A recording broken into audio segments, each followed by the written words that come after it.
کہ ہم گوشت کھانے کے لیے قربانی کرتے ہیں. نا بابا, ہمیں ہمارے نبی پاک کی زبان سے بات پتہ چلی ہے, اس زبان سے جس زبان میں کبھی جھوٹ آیا ہی نہیں. فرمایا من احراق الدم, اس دن جانور کا خون بہے گا, اللہ پسند فرماتے ہیں. پتہ چلا کسی کو جہیز کی مد میں پیسے دے دینا ثواب کا کام ضرور ہے, کسی غریب کا تعاون اور ڈونیشن کے طور پہ اس کا ہیلپنگ ہینڈ بن جانا بہت اچھا کام ہے, پر اس دن یہ اس کا قائم مقام نہیں ہو سکتا. اس دن قربانی ہی کرنی ہوگی. من احراق الدم, خون ایسے نہیں بہے گا. اور یہاں میں ایک جملہ اور کہوں, سنیں, احراق دم کا مطلب کیا ہے؟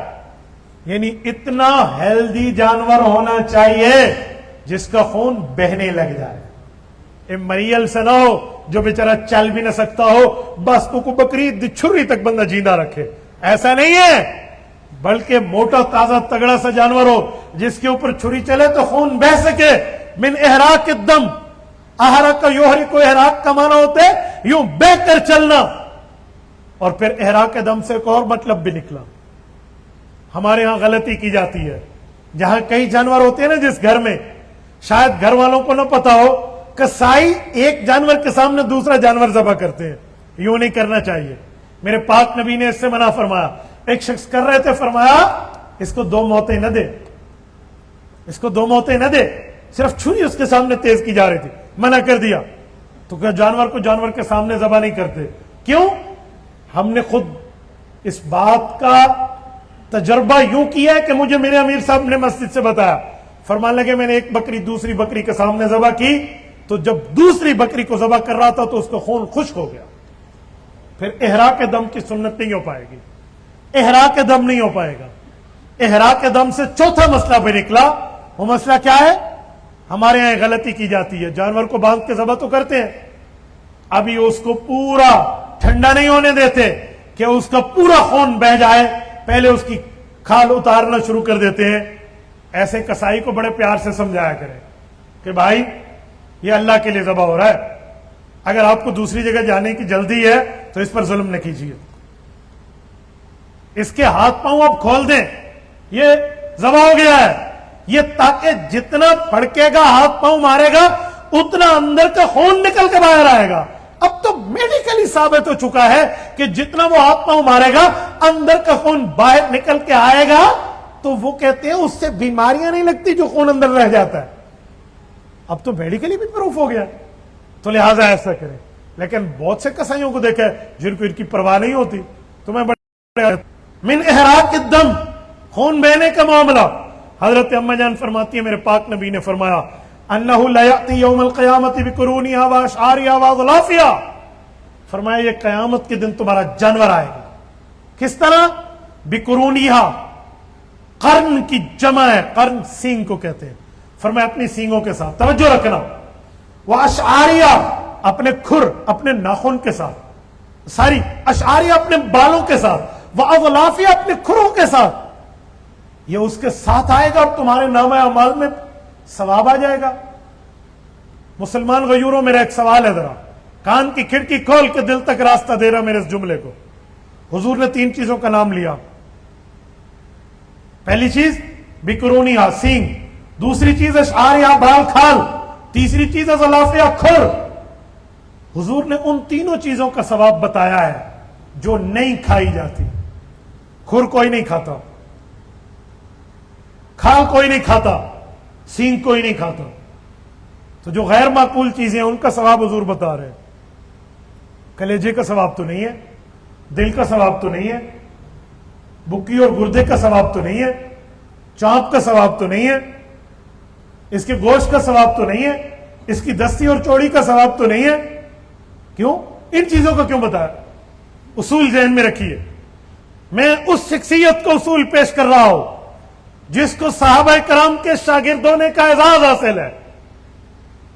سید الفقہاء والمحدثین امام اعظم ابو حنیفہ رحمہ اللہ ایک جملہ ارشاد فرماتے اصولی طور پہ.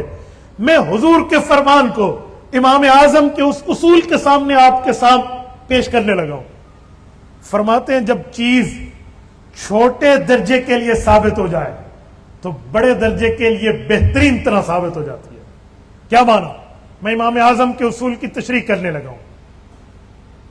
ابھی حضرت اعلان فرما رہے تھے حضرت شاہ جی دامت برکاتہم العالیہ کہ آپ کھانا پیک کر کے ساتھ لے جائیں گے. ایسا ہے سامعین کے لیے جب کھانا ہے تو جو گیسٹ اور چیف گیسٹ ہے ان کے لیے نہیں ہوگا، بلکہ بعض اوقات تو سامعین سے بڑھ کے بھی ہوتا ہے. تو پتہ چلا جب چھوٹی چیز کے لیے ہوتا ہے بڑی چیز کے لیے اس سے بڑھ کے ہے. مجھے بتائیں جہاں کھر کا درجہ ہے، جہاں سینگ کا درجہ ہے، جہاں کھال اور بال کا درجہ ہے، گوشت کا درجہ اتنا ہے یا اس سے بڑھ کے؟ بولیے بولیے، اللہ نے آپ کو زبان دی ہے، اس سے بڑھ کے ہے. تو پتہ چلا جو نہیں کھائی جاتی حضور فرما رہے ہیں اس کا ثواب بھی ملے گا تو گوشت کا تو اس سے بڑھ کے ملے گا. یہ ہے بطریق اولا ثبوت. میرے دوستو، بقرونہا واشعارہا واظلافہا، آگے آئیے ثواب کیا ملے گا؟ رسالت میں آپ کا فرمان وَإِنَّ الدَّمَا لَيَقَعُ مِنَ اللَّهِ بِمَكَانٍ قَبْلَ أَن يَقَعَ مِنَ الْأَرْضِ فَطِيبُوا بِهَا نَفْسًا. فرمائے لوگو، جب جانور کو ذبح کرنے کے لیے لٹا دیتے ہو، چھری جانور کی گردن پہ ہے، اللہ کے لیے چل رہی ہے، اس کا خون نکلنے میں اور زمین تک پہنچنے میں کتنا ٹائم لگے گا؟ مائکرو سیکنڈ بھی نہیں لگے گا، سیکنڈ سے بھی کم کی بات کر لیں. حضور فرماتے ہیں وَإِنَّ الدَّمَا لَيَقَعُ مِنَ اللَّهِ بِمَكَانٍ. فرمائے یہاں سے نکل کے مکان یعنی زمین کی جگہ پہ ابھی خون کا قطرہ نہیں پہنچا ہوگا، یہ اس کی گردن اور زمین کے درمیان ہوگا. اللہ قبولیت کا فیصلہ پہلے فرما لے. قبل ان یقع من الارض، ابھی ارض کو ٹچ ہونے سے پہلے، زمین پر پہنچنے سے پہلے اس مائکرو سیکنڈ میں آپ کی قبولیت کا ڈیسیجن ہو جائے گا. فرمایا فطیبوا بہا نفسا، فرمایا لوگوں اسی لیے دل کھول کر قربانی کرو. یہ میں نے رسالت مآب علیہ السلام کے 3 فرمان اور قرآن کریم کی 3 آیات سے استدلال آپ کے سامنے قربانی کے ثبوت اور قربانی کی اہمیت پر پیش کیا ہے. میرے دوستو، اگر اس سے بھی آگے آئیے، اب آئیے قربانی کے معاملات میں قربانی کا حکم کیا ہے.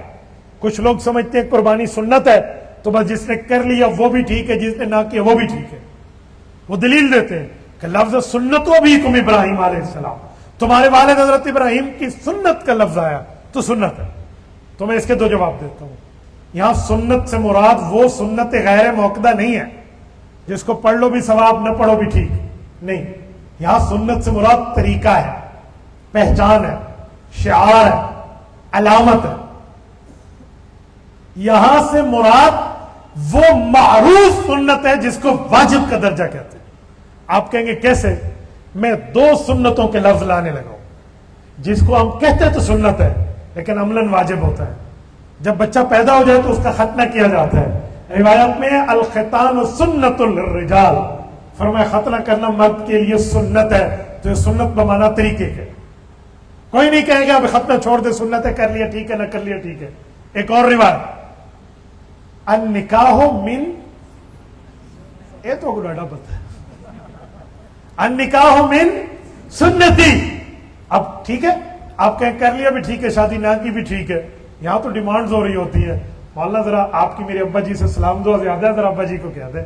ہاں تو بھائی یہ شادی جیسے کہ معاملات ہے نا ضروری، اس کو بھی ایسے ہی ضروری سمجھو.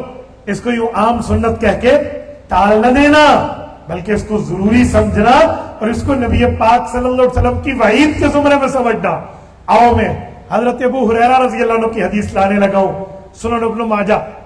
حضرت ابو ہریرہ فرماتے اللہ کے رسول نے فرمایا من کان لہ سعہ، اگر تمہیں اس بات میں اللہ نے طاقت دی ہے کہ آپ قربانی کر سکتے ہو، تو آپ نے ولم یضحی، قربانی نہیں کی، تو حضور نے فرمایا فلا یقربن مصلانا، وہ ہماری عیدگاہ کے قریب نہ آئے. میں فرمان نبوی کو آسان کرتے ہوئے آپ کی خدمت میں پیش کر رہا ہوں. جس کو وسعت ہے اور وہ قربانی نہیں کرتا، پھر وہ کس منہ سے ہمارے پاس نماز عید کے لیے آئے گا؟ یہ شکوہ کیا جا رہا. تو میرے دوستو، اگر اللہ نے توفیق بخشی ہے تو پھر قربانی کر لینی چاہیے. کیوں؟ آپ کے لیے ضروری ہے کہ رسالت مآب علیہ الصلوۃ والسلام نے جس چیز کا ہمیں حکم دے دیا اور ہمیں اس بات کی طرف متوجہ کر دیا کہ ہمیں وہ کرنا ہے، تو پھر ہم نے وہ کرنا. ایک جملہ اور، قربانی تو ہوگی، لیکن اس قربانی کے شرکا کتنے ہوں گے، اس قربانی کے شریک کتنے ہیں، کتنے بندوں نے قربانی میں شرکت کرنی ہے؟ چھوٹے بکرے میں کتنے شریک ہو سکتے ہیں، بڑے جانور میں کتنے شریک ہو سکتے ہیں؟ رسالت مآب علیہ الصلوۃ والسلام نے اس کے لیے ترتیب کیا فرمائی، اور رسول اللہ صلی اللہ علیہ وسلم نے اس کے لیے آپ کو اور ہمیں کیا بات فرمایا ہے، یہ میں آپ کی خدمت میں پیش کرنے لگا ہوں. ذرا آپ توجہ میری طرف رکھنا. نبی پاک صلی اللہ علیہ وسلم کی حدیث ہے، ہمارے نبی پاک نے حضرت جابر کو فرمایا، مسلم شریف کی روایت ہے، رسالت مآب علیہ الصلوۃ والسلام نے فرمایا لا تذبحوا الا مسنہ الا ان یعصر علیکم فتذبحوا جزءۃ من الظان. جابر ایک بات سن، یا رسول اللہ ضرور ارشاد فرمائیے، فرمایا مسنہ ذبح کرنا، عمر والا جانور ہو، اور اگر وہ جانور تمہیں نہ ملے تو پھر 6 ماہ کا دمبا ذبح کر لو، جو اگرچہ سال کا نہ ہو لیکن سال کا دکھتا ہو تو ہو جائے گی. یہاں چھوٹے جانور میں ایک بندہ. ایک دوست مجھے ایک دن کہنے لگے، مولانا صحابہ کے لیے تو آتا ہے کہ وہ ایک بکری ذبح کرتے تھے، پورا گھر اس کو کھاتا تھا. میں نے کہا کھا سارے سکتے ہیں، ذبح ایک کی ہوگی چھوٹی جانور کے معاملات میں. اچھا بڑے جانور کا معاملہ کیا ہے؟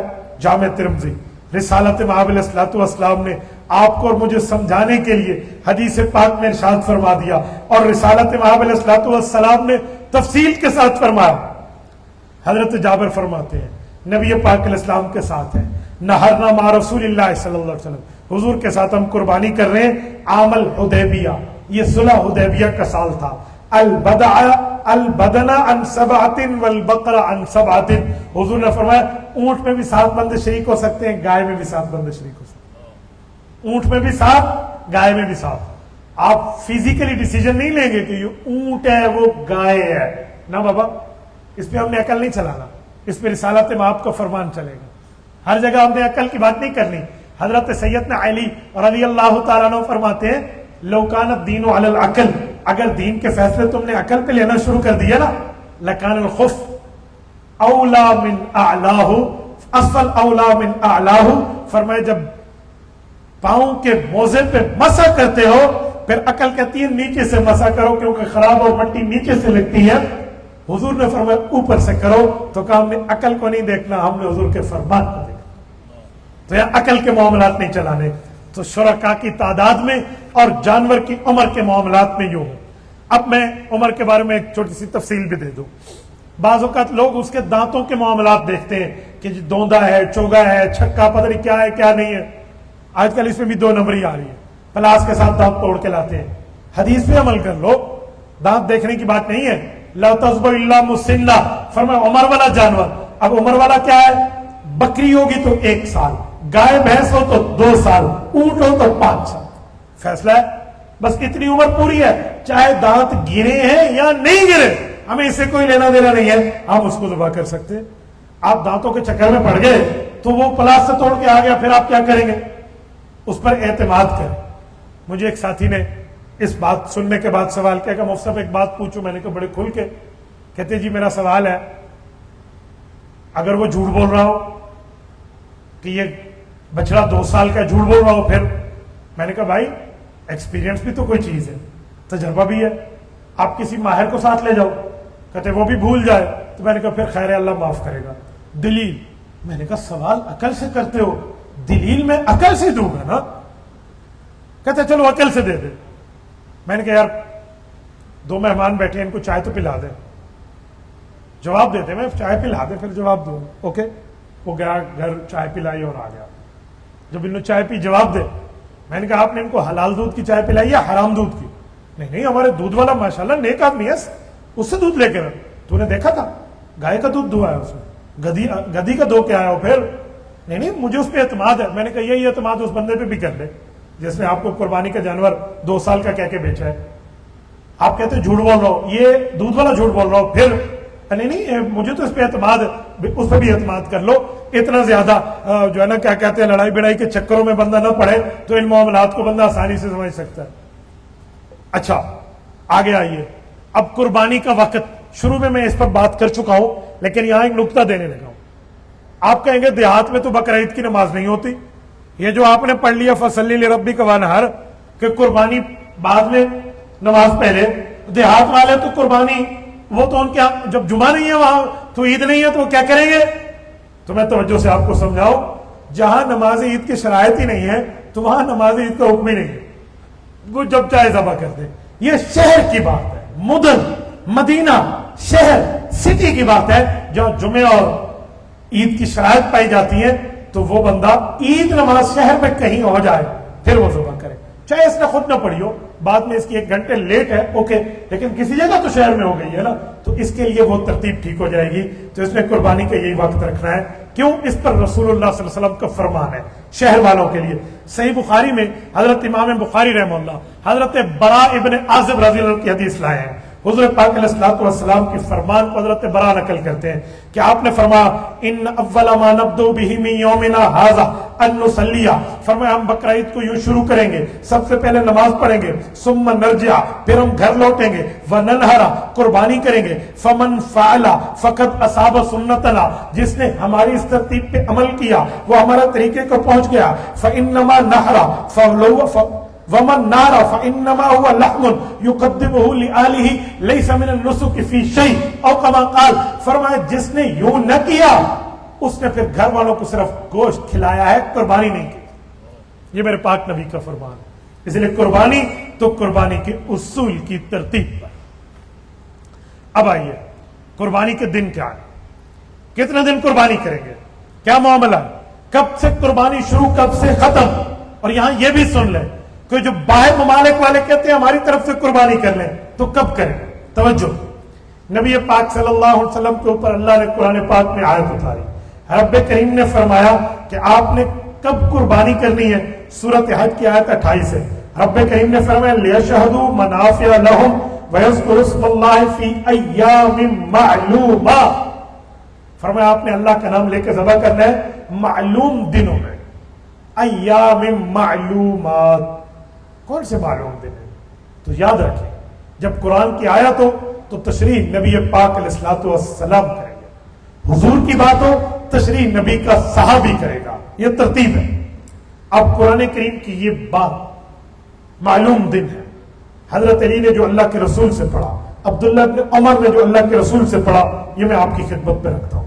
وہ فرماتے ہیں تفسیر ابن ابی حاتم الرازی میں, فرمایا فالمعلومات یوم النحر و یومان بعد, فرمایا لوگوں جو قربانی کے دن ہیں ایام معلومات وہ 10 ذو الحجہ ہے اور 2 دن اس کے بعد یعنی دوسری بقرہ عید کا دن اور تیسری بقرہ عید کا دن.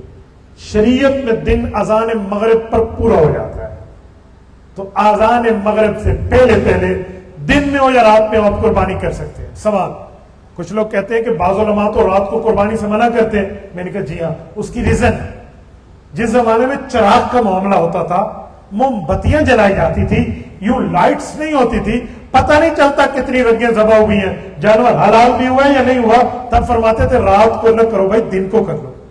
آج کل صرف لائٹ نہیں ہے, سرچ لائٹ آ گئی ہے, وہ چہرے کی داڑھی کے بال بھی گن کے آپ کو بتا دے تو پرابلم ہی نہیں ہے. تو اگر اس طرح لائٹس کے انتظام موجود ہے, دن میں بھی کر سکتے ہیں, رات میں بھی کر سکتے ہیں. اب رہ گیا یہ معاملہ کہ جو باہر ممالک کے دوست ہوتے ہیں اور وہ کہتے ہیں ہماری قربانی یہاں پاکستان میں کر دیں, تو جائز ہے بھائی, دنیا کے کسی کونے والا آپ کو کہہ دے میری طرف سے کر دیں, آپ کر سکتے ہیں. یہ میں اس قربانی کی بات کر رہا ہوں جو قربانی بقرہ عید کی ہے. خیال کرنا, حج کی قربانی کی بات نہیں کر رہا. حج کی قربانی دم شکر ہے, وہ دم ضحیٰ نہیں ہے, وہ اس سے الگ ہے. اس کے لیے حدود حرم کے اندر اندر ذبح ہونا لازم ہے, وہ اور ہے, اس کی بات نہیں کر رہا. یہ قربانی بقرہ عید والی باہر ممالک والا یہاں کرنا چاہتا ہے تو آپ کر سکتے ہیں, لیکن ایک ٹائمنگ کو خاص خیال میں رکھنا. 2 چیزیں نوٹ کر لیں, قربانی کرنے والا اور قربانی یہ دونوں بقرہ عید کے دن میں ہونے چاہیے. کیا مطلب؟ سعودیہ میں تو بقرہ عید کا اعلان ہو گیا, ہمارے یہاں نہیں ہوا تو ہم سعودیہ والے کی قربانی ادھر نہیں کر سکتے, کیونکہ جانور بھی بقرہ عید کے دن میں ہونا ضروری ہے. چاہے ہمارا پہلا دن ہو, ان کا دوسرا ہو, تب ذبح کریں. اوکے, سمجھ آئیے نہیں ہے؟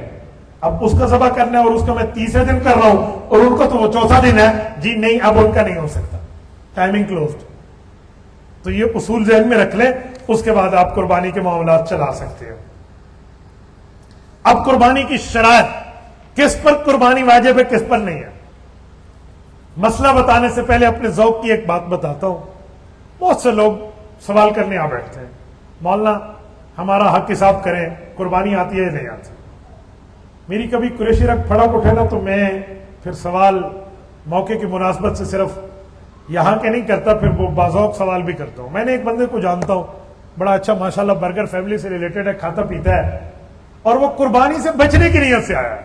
اس نیت سے نہیں ہے، اس کی تو باڈی لینگویج بھی بتا رہی ہے کہ یہ قربانی کرانے آیا ہے. وہ بچنے کے سوالات کی ترتیبیں ڈھونڈ رہا ہے. میں نے اسے کہا بھائی کچھ عرصہ پہلے آپ کے گھر میں شادی ہوئی تھی. ہاں جی میرے چھوٹے بھائی کی تھی. اللہ شادی کو مبارک فرمائے، شادی خانہ آبادی فرمائے. جی 4 دن آپ نے ہمیں سونے نہیں دیا تھا. وہ کیوں؟ وہ جو آپ نے گویے بلائے تھے محفل. جی بس وہ خوشی کے دنوں میں. نہیں میں شرمندہ نہیں کر رہا، میں آپ سے ایک سوال پوچھ رہا ہوں، یہ میراثیوں کتنے پیسے دیے تھے؟ اب وہ کبھی دائیں دیکھے بائیں، ہم سے کیا پوچھ لیا نہیں کتنے پیسے دیے تھے؟ وہ جی بس 10 لاکھ میں بات ہوئی تھی.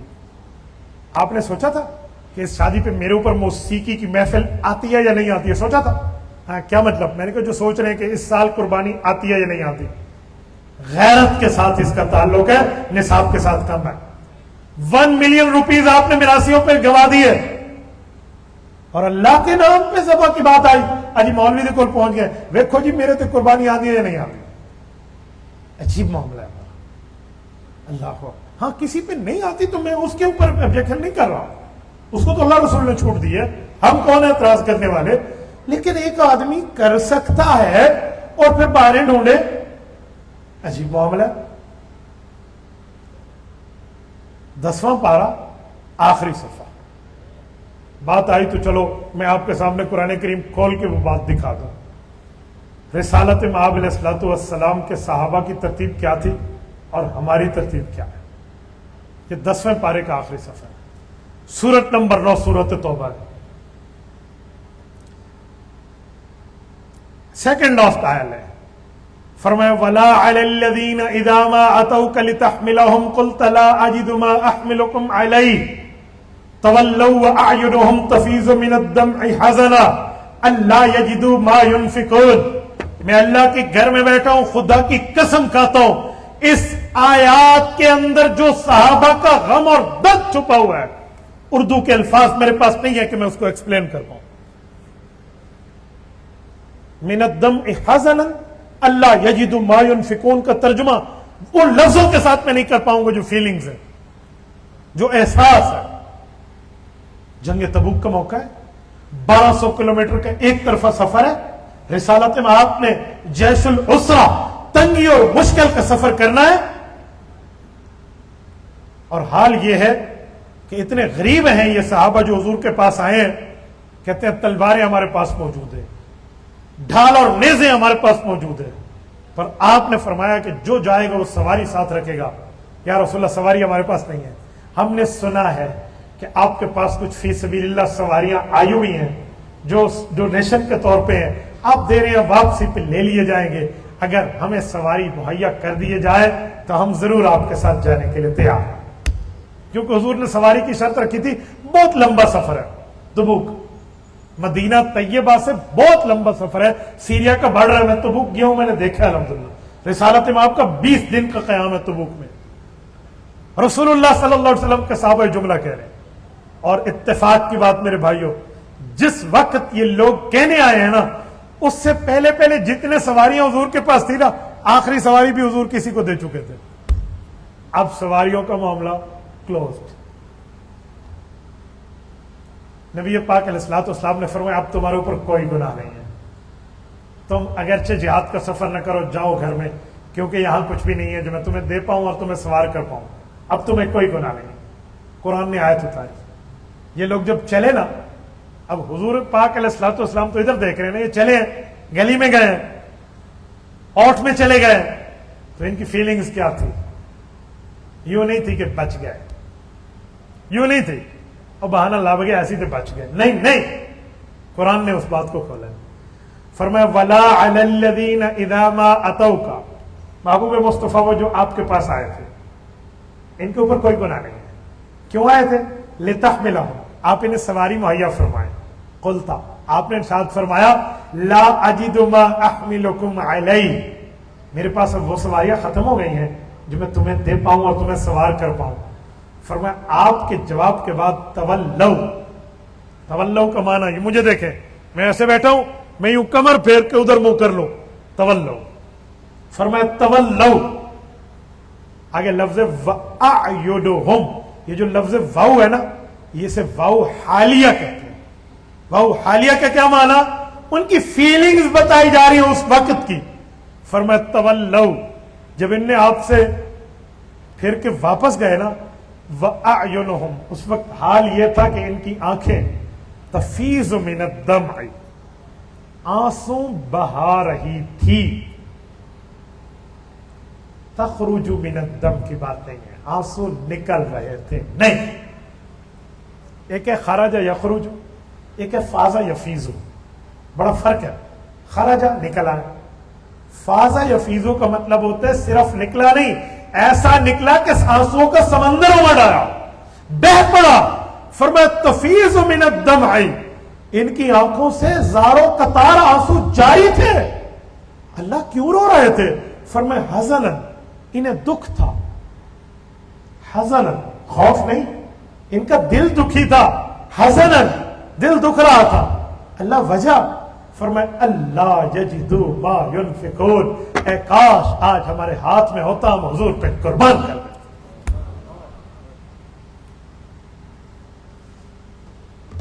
یہ حال ہے ان لوگوں کا، اور ہمارا حال ہے اجی ویکھو میرے تے آندھی ہے کہ نہیں آندھی. اس لیے اس کا تعلق غیرت سے ہے، نصاب سے کم ہے. شریعت نے نصاب بتایا، میں نصاب سمجھانے لگا ہوں. فرمایا کس بندے پر قربانی ہے کس پر نہیں ہے. نبی پاک صلی اللہ علیہ وسلم کی تعلیمات ہیں. فرمایا لہو سعۃ، جس کے پاس وسعت ہو. اب وسعت کی تشریح کیا ہے؟ علماء نے اس کی تشریح میں بتایا ہے کہ وسعت کہتے ہیں جس کے پاس میاتا درہمن، حضور پاک کے دور کے 200 درہم موجود ہو. حضور کے دور کے 200 درہم کیا تھے؟ نبوت کے دور کے 200 درہم چاندی کے تھے. 200 درہم چاندی کو آج کے دور کا وزن کریں 52.5 تولہ چاندی بنتا ہے. کچھ لوگ کہتے ہیں نا اجی مولویوں نے 52.5 تولے چاندی کی بات کی ہے، 7.5 تولے سونے کی بات کی ہے. 7.5 تولے سونے کا لفظ حدیث میں نہیں ہے، 52.5 تولہ چاندی کا لفظ حدیث میں نہیں ہے. اتنی بات تو ٹھیک ہے کہ 7.5 اور 52.5 کا لفظ حدیث میں نہیں ہے، لیکن حدیث میں لفظ ہے 20 دینارا و میتا درہمن، 20 دیناروں 200 درہموں. 20 دینار 7.5 تولہ سونا بنتا ہے، 200 درہم 52.5 تولہ چاندی بنتی ہے. تو اس سے اخذ کر کے آپ کو بتا رہے ہیں. ضروری نہیں ہے کہ اسپیسیفک ورلڈ میں آپ کو بتاؤں. اب دودھ میں دودھ ہو، دیگچی میں دودھ ہو تو دودھ نظر آتا ہے، لیکن چائے میں دودھ ہوتا ہے پر نظر نہیں آتا. اسی طرح 52.5 کا لفظ ہے لیکن وہ 200 درہم کے وزن میں چھپا ہوا. یہ ماہر شریعت ایکسپرٹ آپ کو بتائے گا. تو اس بندے پہ قربانی ہے. آج کے دور میں 1,85,000 روپے 26 مئی 2025 کی بات کر رہا ہوں. جس کے پاس 1,85,000 سم تھنگ ہے تو 52.5 تولہ چاندی کا مالک ہے. ضروریات سے زائد، ضروریات سے زائد کا معنی موبائل ضروریات میں ہے. آپ کی سواری کی گاڑی، وہ گاڑی نہیں جو آپ نے فار سیل رکھی ہے، نہیں، سواری کی گاڑی ضرورت میں ہے. سواری کا بائک ضرورت میں ہے. رہنے کا گھر ضرورت میں ہے. 3 کپڑوں سمیت 3-4 کپڑے ضرورت میں ہیں. اتنی جوتیاں ضرورت میں ہیں. اس سے ہٹ کے جو ضروریات زندگی، حاجت اصلیہ سے آؤٹ آف باؤنڈری جو چیزیں ہوں ان کی مقدار اگر 1,85,000 بنتی ہے، یا آپ کے پاس چاندی موجود ہے اور کچھ نقدی موجود ہے 1,85,000 بنتا ہے، یا آپ کے پاس سونا اور کچھ نقدی موجود ہے جو کم از کم 1,85,000 بنتا ہے، آپ الگ صاحب نصاب ہیں، آپ پر قربانی واجب ہے. آپ کیوں نہیں کہیں گے بھئی سادہ چولہا گھر دا ایک کوئی صحیح ساری ایک کٹوی پک دی ہے، ایک روٹی ایک کو نہیں چڑھنی ہے، دوسری نہیں ہوتی ساری، ٹھیک ہے؟ تو آپ کے اوپر قربانی الگ ہے. اسی طرح میں نے دیکھا ہے کہ عورتوں پہ مردوں سے زیادہ قربانی آتی ہے. ہماری خواتین میں سونے چاندی کے معاملات میں بہت زیادہ قربانی ہوتی ہے. پھر لوگ کہتے ہیں ہوں صحیح سونا تے چاندی ویچ کے قربانی کرا, تو رکھی بیٹھی ہے تو ہوں ویچ کے کرتے باویں جتھوں کا, وہ آپ کا معاملہ ہے. لیکن ہمارا مسئلہ ہے, مسئلہ بتانا, مسئلہ منوانا ہمارا نہیں ہے. ما وما علینا الا البلاغ ہے, ہم نے پہنچانا ہے, آگے آپ کے معاملات نہیں ہیں. باقی معاملات آپ خود دیکھیں کہ آپ نے اس طرح کیسے کرنے ہیں کیسے نہیں. اب میں کچھ چیزیں آپ کو فقہی لحاظ سے سمجھاؤں کہ کچھ جانور میں عیوبات ہوتے ہیں. کون سا عیب والا جانور قربانی کے قابل ہے, کون سا عیب والا نہیں ہے, اس کا تعلق کامن سینس کے ساتھ ہے. یاد رکھیں قربانی یہ ہدیہ ہے, گفٹ ہے. گفٹ جب بندہ پیش کرتا ہے تو گفٹ پیک میں پیش کرتا ہے, یوں نہیں میں یہ ٹشو کا ڈبہ کسی کو دوں اور وہ اوپن ہو 100 ٹشو اس سے نکلا ہوا, میں کہوں سے یہ تواجے واسطے رکھا ہے, تو وہ بھی اندر سے ہنسے گا جیسے بھائی منہ پہ رومال رکھ کے ہنس رہے ہیں. ٹھیک ہے, اسی طرح باقی بھی ہنسے گے اور ہم بھی ہنسے گے. تو وجہ یہی ہوگی کہ یہ یار گفٹ تو نہیں ہے, گفٹ کے اصولوں پہ دیا جاتا ہے. میں نے آپ کو پیار سے کہا ہے, نیور مائنڈ, آپ نے آبجیکشن نہیں کیا. تو آپ گفٹ دے رہے ہیں نا, تو اللہ کے لیے ذبح کریں تو بہتر ہے کہ آپ کا بہتر سے بہترین جانور ہونا چاہیے, وہ آپ ذبح کریں. یوں مریل نہ ہو کہ بجیرہ صرف صحیح ساہ آندھا ہو ویسے, ٹھیک ہے نا, ویسے نہیں ہونا چاہیے. لنگڑے پن کے شکار ہو جاتے ہیں بعض جانور. اب جو لنگڑے ہیں تو لنگڑے جانور کی قربانی نہیں ہوتی بھائی, جانور سیدھا ہونا چاہیے. اب لنگڑا کسے کہیں گے؟ اب ایک تو لنگڑا ہے بالکل ٹانگ وانگی نہیں ہے, چلو یہ لنگڑا ہے. ایک وہ ہے جو لنگڑا کے چلتا ہے, اب یہ لنگڑے میں ہے یا نہیں ہے؟ تو علماء نے اپنے تجربے سے اس کا جواب دیا ہے بھائی کہ اگر یہ اس لنگڑائے والے پاؤں سے بھی مدد لیتے ہیں اور اس کو ٹیک کے چلتا ہے تب تو ہوتی ہے, اور اگر اس سے مدد نہیں لیتا تو پکا فارغ ہے قربانی. تو ایسے ہی آپ دانت ٹوٹے ہوئے کو دیکھ لو. اب جس جانور کے دانت ٹوٹ جائیں وہ کون سا جانور ہے کون سا نہیں ہے؟ تو بھائی دو قسمیں ہیں. سارے دانت ٹوٹ جاتے ہیں تو بیچارہ کھا ہی کچھ نہیں سکتا, بقرعید تک بچے گا کیسے؟ تو اس کی قربانی نہیں ہے. ہاں 2-4 دانت ٹوٹ گئے ہیں تو چارہ وارہ کھا سکتا ہے تو ٹھیک ہے, قربانی ہو جائے گی. اسی طرح کان کٹا ہوا, نبی پاک علیہ السلام کی حدیث ہے, جامع ترمذی میں موجود ہے, یہ بھی حضرت علی رضی اللہ عنہ سے روایت ہے. حضرت شاہ جی کے پاس موجود ہوں نا, میں آل رسول آل نبی اولاد علی میں بیٹھو تو پھر حضرت علی کی روایات میرے خیال میں 5ویں آ رہی ہے. توجہ, یہ حسن اتفاق ہے. حضرت علی رضی فرماتے ہیں نبی پاک صلی اللہ علیہ وسلم نے اس کان کٹے جانور کی قربانی سے منع فرمایا اور پھر اس کی وجہ بتائی ہیں کہ جی یہ گفٹ میں نہیں چلتا. اب کان کٹے کی قسم کیا تھی؟ کان کے معاملات دیکھیں, کان جسم میں 2 ہوتے ہیں. اب ایک کان ہے وہ تیسرے حصے یعنی اس کی جو تیسرا حصہ ہے اس سے کم کٹا ہے تو چلو شاید چل جائے. بعض کو وہ ہمارے یہاں کہتے ہیں چھتا بڑھاون واسطے سی کان دی چونڈ کپ لیندے, اس کا کونا کاٹ دیتے ہیں, تو یہ عیب شمار نہیں ہوتا عام طور پہ. اتنی بات ہے تو چل جائے گا, اس سے زیادہ ہے تو وہ گیا. اس طرح سینگ کا مسئلہ ہے, سینگ ٹوٹا ہوا جانور ہے تو سینگ کسے کہتے ہیں؟ ایک سینگ وہ ہوتا ہے جو خول ہوتے ہیں اوپر, ہم اس کو سینگ کہہ دیتے ہیں. سینگ کا اصل تعلق جڑ والے سے ہے, جڑ اندر سلامت ہے, اوپر سے خول ٹوٹ گیا تو قربانی ہوتی ہے, جڑ بھی ٹوٹ گئی ہے تو وہ قربانی کے معاملات سے چلا جائے گا. اسی طرح دم ہے, دم کٹا قربانی نہیں ہوگی. لیکن دم کسے کہتے ہیں؟ دم میں 2 چیزیں ہیں, ایک دم گوشت والی ہے, ایک دم بال والی ہے. جو بال ہے نا وہ دم میں شامل نہیں ہے, ٹھیک ہے. روٹی سالن ہوتا ہے, ساتھ اس میں چٹنی وغیرہ رائتا رکھ لیں, وہ روٹی سالن نہیں ہوتا, وہ اس کی خوبصورتی کے لیے ہے نا. تو وہ اس کے بال اس کی خوبصورتی کے لیے بیوٹی فار دا بیوٹیفیکیشن ہے نا, وہ اس کی دم نہیں ہے.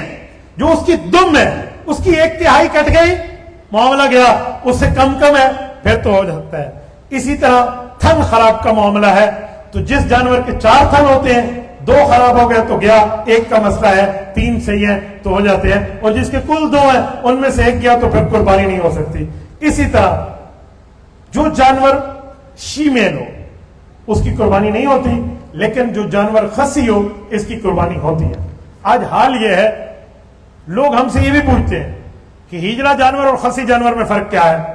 سادے بندے, یہ بھی آپ کو فرق پتہ نہ ہو تو پیچھے کیا بچا, پیدائشی جانور وہ بالکل اپنے آزاد سے فارغ ہے تو یہ ہجڑا اس کی قربانی نہیں ہوتی، لیکن جو بالکل صحیح سلامت تھا اس کو خصی کیا گیا، اس کی صحت یابی کے لیے اس کی قربانی صرف ہوتی نہیں ہے بلکہ افضل درجے میں ہوتی ہے۔ اب کچھ مسائل بھی سن لیں۔ نبی پاک صلی اللہ علیہ وسلم کے نام پہ کچھ لوگ قربانی کا حصہ ملاتے ہیں، تو یہ ذہن میں رکھیں افضل کام ہے۔ حضرت علی رضی اللہ تعالیٰ عنہ کی روایت جامع ترمذی میں ہے، فرمائے نبی پاک کی طرف سے میں نے ہمیشہ حضور کے جانے کے بعد بھی قربانی کی۔ یاد رکھیں حضرت علی اور نبی پاک صلی اللہ علیہ وسلم کو بڑا پیار کا تعلق ہے۔ حضرت علی حضور کی طرف سے قربانی کیا کرتے تھے۔ اللہ نے توفیق دی ہے تو ایک حصہ آپ اللہ کے نام پہ قربانی کریں، ثواب رسول اللہ کو بھیجیں۔ سلام ہے اس امتی کو، اس امتی کے مال کو جو اپنے مال کے ذریعے حضور کو ہدیہ پیش کرے۔ کسی کی طرف سے بھی آپ قربانی کر سکتے ہیں، نو ایشو، کوئی پرابلم نہیں ہے۔ تو یوں آپ دے سکتے ہیں، اس کے لیے کئی دلائل ہیں، لیکن میں قلت وقت کو سامنے رکھتے ہوئے آپ کی خدمت میں ان دلائل سے ایک طرف رکھ کے مسائل کے حوالے سے بات کر رہا ہوں۔ بہرحال اللہ جل شانہ آپ کو اور ہمیں عمل کی توفیق عطا فرمائے۔ یہ چند باتیں تھی جو مسائل قربانی کے حوالے سے بڑی ضروری تھی، جو میں نے آپ کی خدمت میں رکھی ہیں۔ امید ہے میں اپنا معافی ضمیر اور مدعا آپ کو سمجھا پایا ہوں گا۔ اللہ ہمیں عمل کی توفیق عطا فرمائے، شریعت اسلامیہ کو ماننے کی توفیق عطا فرمائے، ہمیں سنت کے مطابق قربانی کرنے کی توفیق عطا فرمائے۔ اقول قولی ھذا واستغفر اللہ وآخر دعوانا ان الحمد للہ رب العالمین۔